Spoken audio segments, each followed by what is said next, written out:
नमस्कार विद्यार्थी मित्रांनो, आजच्या या व्हिडिओमध्ये आपण एक आनंदाची बातमी बघणार आहोत. कारण की आज महाराष्ट्र गट क सेवा संयुक्त पूर्व परीक्षा 2025ची प्रिलिम्सची जाहिरात प्रसिद्ध झालेली आहे.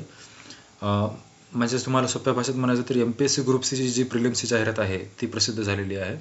आणि ही जाहिरात किती पदांसाठी प्रसिद्ध झालेली आहे तर 938 पदांसाठी जाहिरात आलेली आहे. आणि ही परीक्षा दिनांक 4 जानेवारी 2026 रोजी महाराष्ट्रातील 37 जिल्हा केंद्रावर घेण्यात येईल. तर आपण पुढे बघूयात की कोणकोणत्या पदांसाठी ही जाहिरात प्रसिद्ध झालेली आहे. तर तुम्ही ते बघू शकता या तक्त्यामध्ये. उद्योग निरीक्षकासाठी 9 पदे आहेत, तांत्रिक सहाय्यकसाठी 4 पदे आहेत, कर सहाय्यकसाठी 73 पदे आहेत, लिपिक टंकलेखकसाठी 852 पदे आहेत. सर्वात जास्त पदे इथे तुम्हाला लिपिक आणि टंकलेखकसाठी बघण्यात येत आहेत. तर आपण पुढे बघूया महत्त्वाचे मुद्दे जे काय आहेत ते. आता या तक्त्यामध्ये दिले की अर्ज सादर करण्याचा कालावधी 7 ऑक्टोबर ते 27 ऑक्टोबरपर्यंत तुम्ही अर्ज दाखल करू शकता. त्यानंतर पेमेंटची जी तारीख आहे, ऑनलाईन पद्धतीने विहित परीक्षा शुल्क भरण्याचा अंतिम दिनांक 27 ऑक्टोबर 23:59 वाजेपर्यंत. त्यानंतर यांनी दिलं आहे की भारतीय स्टेट बँकेमध्ये चलनाद्वारे परीक्षा शुल्क भरण्यासाठी त्यांनी तारीख दिलेली आहे. त्यानंतर चलनाद्वारे परीक्षा शुल्क बँकेमध्ये भरण्याचा अंतिम दिनांक.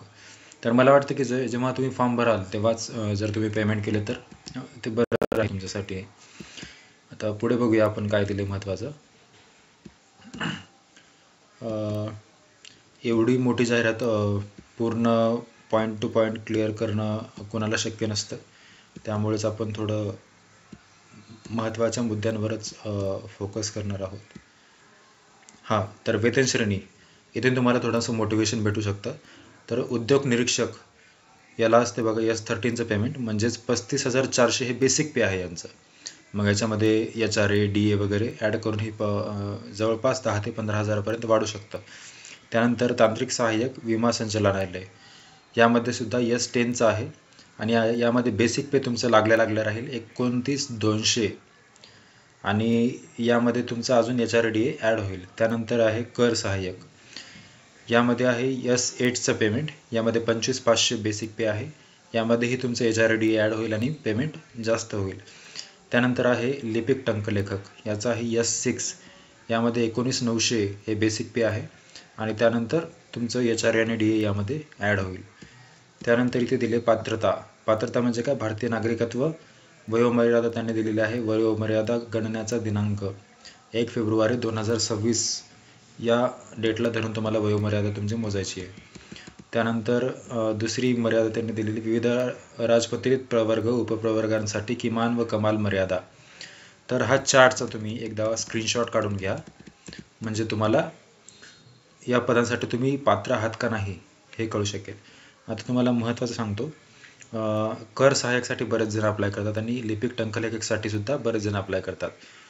तर कमाल वयोमर्यादा इथे त्यांनी दिलेली आहे आणि इथे किमान वयोमर्यादा दिलेली आहे. कर्सरवर लक्ष ठेवा, इथे 1 नंबरला किमान वयोमर्यादा आणि 2 नंबरला कमाल वयोमर्यादा. तर कर सहाय्यकसाठी किमान आहे 18 ते 38 वर्षांपर्यंत, हे जनरलसाठी सांगतो मी. आणि लिपिक टंकलेखकसाठी 19 ते 38 वर्षांपर्यंत, हे पण मी तुम्हाला जनरल कॅटेगरी सांगितलं आहे. आणि इतर कॅटेगरी ज्या असतील रिझर्वेशनच्या, त्यांनी आपापलं वयोमर्यादा इथे बघून घ्यावी आणि नंतरच अप्लाय करावं. पुढे आपण बघूयात शैक्षणिक अर्हता का त्यांनी काय दिलेली आहे. शैक्षणिक अर्हता, उद्योग निरीक्षक गट क संवर्ग वगळता इतर संवर्गासाठी मान्यताप्राप्त विद्यापीठाची पदवी किंवा महाराष्ट्र शासनाने पदवी समतुल्य म्हणून मान्य केलेली अर्हता. दुसरा पॉईंट त्यांनी दिलाय, उद्योग निरीक्षक गट क संवर्गाकरिता शैक्षणिक अर्हता खालीलप्रमाणे राहील. संविधानिक विद्यापीठाची अभियांत्रिकीमधील स्थापत्य अभियांत्रिकी तसेच स्थापत्य अभियांत्रिकीमधील विषयांच्या गटांशी संलग्न असलेल्या वास्तुविद्या, नगररचना इत्यादी विषयांव्यतिरिक्त किंवा तंत्रज्ञानामधील किमान पदविका किंवा विज्ञान शाखेतील संविधानिक विद्यापीठाची पदवी. तिसरा पॉईंट म्हणतोय, पदवीच्या शेवटच्या वर्षाच्या परीक्षेस बसलेले उमेदवार पूर्व परीक्षेच्या प्रवेशासाठी पात्र असतील, परंतु मुख्य परीक्षेकरिता अर्हता प्राप्त ठरल्यास मुख्य परीक्षेच्या प्रवेशासाठी विहित पद्धतीने अर्ज माहिती सादर करण्याच्या अंतिम दिनांकापर्यंत पदविका किंवा पदवी परीक्षा उत्तीर्ण होणे अनिवार्य राहील. आता त्यांनी टंकलेखन अर्हता ही महत्त्वाचं आहे, हे बघून घ्या. कर सहाय्यकासाठी थोडी वेगळी अर्हता आहे टंकलेखन आणि लिपिक सहाय्यकसाठी वेगळी आहे. मराठी टंकलेखनाचा वेग किमान हे आता कर सहाय्यकसाठी बोलतो मी. मराठी टंकलेखनाचा वेग किमान 30 शब्द प्रति मिनिट आणि इंग्रजी टंकलेखनाचा वेग किमान 40 शब्द प्रति मिनिट या अर्हतेचे शासकीय वाणिज्य प्रमाणपत्र परीक्षा उत्तीर्ण हा आहे कर सहाय्यकचा क्रायटेरिया. आता आपण बघूयात लिपिक टंकलेखकसाठी यांनी काय क्रायटेरिया दिला आहे.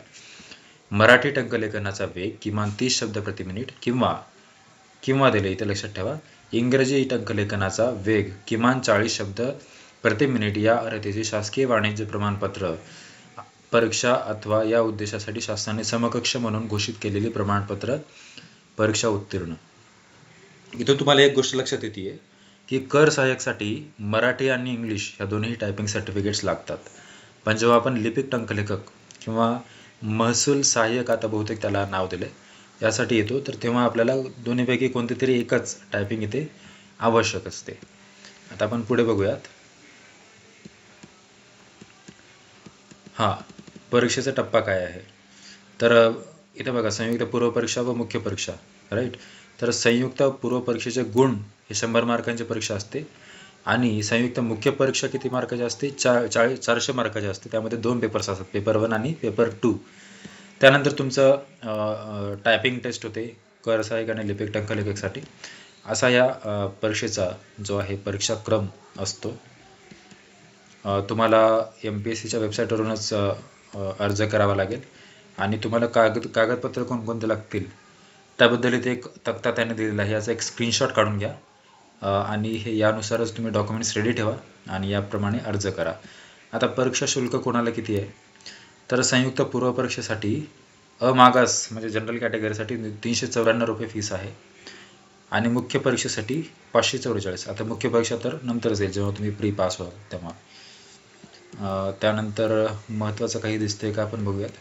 प्रवेशपत्र वगैरे तुमचं येऊन जाईल, फॉर्म्स व्यवस्थित भराल तर. तर त्यांनी आता खाली इथे काय दिलं आहे, खाली त्यांनी इथे माहिती दिली आहे की कोणकोणत्या पदांसाठी कोणती पदे कोणकोणत्या कार्यालयात किंवा कोणकोणत्या जागी उपलब्ध आहेत, त्याचा एक सविस्तर तपशील त्यांनी इथे देण्याचा प्रयत्न केला आहे. हे बघा, तुम्ही इथे बघू शकता. पहिल्यांदा त्यांनी दिलं की उद्योग निरीक्षकसाठी 9 पदे, त्यानंतर तांत्रिक सहाय्यकसाठी 4 पदे, कर सहाय्यकसाठी 69 पदे. तर आता 69 पदे नेमके कोणकोणत्या जागी आहेत हे बघा, इथे तुम्हाला दिसते. एकाच जागी आहेत कदाचित. एका जागी म्हणजे महाराष्ट्रभर असतील, पण त्यांनी तेवढं स्पेसिफिक इथे दिलेलं नाही आहे. लिपिक टंकलेखकसाठी त्यांनी डिटेलमध्ये दिले. हे बघा, इथे तुम्हाला दिसते 4.1.1 मध्ये. इथे मी कर्सर फिरवतो, लाल अक्षरात तुम्हाला दिसत असेल. मंत्रालयीन प्रशासकीय विभाग एकूण 190 पदे या जागी आहेत. त्यानंतर महाराष्ट्र लोकसेवा आयोगामध्येच 5 पदे आहेत. त्यानंतर लोकायुक्त व उपलोकायुक्त कार्यालय महाराष्ट्र राज्य मुंबई इथे 2 पदं आहेत. त्यानंतर गृह विभाग येथे 3 पदे आहेत. त्यानंतर उद्योग ऊर्जामध्ये 7 पदे, औद्योगिक न्यायालयामध्ये 18 पदे आहेत आणि संचालक उद्योग संचालनालय मुंबई इथे 26 पदे आहेत. वित्त विभागामध्ये सहसंचालक लेखा व कोषागारे पुणे विभाग पुणे इथे 11 पदे आहेत. त्यानंतर सहसंचालक लेखा व कोषागारे नाशिक विभाग इथे 9 पदे. त्यानंतर छत्रपती संभाजीनगरला एकूण 12 पदे आहेत. त्यानंतर अमरावतीला 25 पदे, नागपूरला 8 पदे. नागपूरचं आता कार्यालय तुम्ही स्पेसिफिक बघून घ्या, ठीक आहे. आता हे तुम्हाला वेबसाईट कुठे भेटेल, तर वेबसाईट MPSCची वेबसाईटवर तर भेटेलच, पण हे जे तुम्ही व्हिडिओ बघताय याच्या खाली पण मी लिंक देऊन टाकेन, त्या लिंकवर जाऊन तुम्ही डाउनलोड करू शकता. तर विमा संचालनालय महाराष्ट्र राज्य मुंबई इथे 9 पदे, विधी न्याय विभाग इथे 8 पदे, इथे पण विधी व न्याय विभाग छत्रपती संभाजीनगर, मराठी भाषा विभाग मुंबई, त्यानंतर नागपूरला आहेत, नांदेडला आहे 4 पदे दिसत आहेत. अच्छा, तर आपण आता बघूयात नागपूर, त्यानंतर मुंबई, पुणे, मुंबई 6 पदे, मुंबई 2 पदे. आता ही कार्यालय वेगवेगळी आहेत तुम्हाला म्हटल्याप्रमाणे. मुंबई नोंदणी व महानिरीक्षक. अच्छा, 316 पदे इथे आहेत. आता पुढे बघा. हां, तर मला हेच काही पॉईंट्स जे आहेत हे महत्त्वाचे वाटले या ॲडव्हर्टाईजमेंटमध्ये. तर तुम्हाला अजून काही जर डिटेल माहिती इन डेप्थमध्ये पाहायची असेल तर कधीही जाहिरात तुम्ही पूर्ण वाचलेली चांगली, कारण की कोणताही यूट्यूबर तुम्हाला एक ना एक पॉईंट कधी सांगत नसतं आणि तेवढं शक्यही नसतं. आणि चांगलं हेच राहील की तुम्ही ही वेबसाईट डाउनलोड करा, ही PDF डाउनलोड करा आणि एकदा वाचून घ्या फॉर्म भरण्याच्या आधी. आणि KYC बद्दल त्यांनी काहीतरी पॉईंट दिले हे आपण इथे बघूयात. आयोगाच्या ऑनलाईन अर्ज प्रणालीच्या संकेतस्थळावरील उमेदवाराच्या खात्याची KYC म्हणजे नो युअर कस्टमर करण्याकरिता आयोगाच्या संकेतस्थळावरील क्रमांक ADR 2425 CR 06/2025 मात दिनांक 20 जून 2025 रोजीच्या प्रसिद्धीपत्रकाद्वारे विहित कार्यपद्धतीनुसार कार्यवाही पूर्ण करण्याकरिता स्वतंत्रपणे कालावधी उपलब्ध करून देण्यात येईल. सदर कालावधीमध्ये खात्याची KYC प्रक्रिया पूर्ण करणे अनिवार्य राहील. तर कळालं असेल तुम्हाला. तर व्हिडिओ आता जास्त लांबवत नाही. Thank you very much.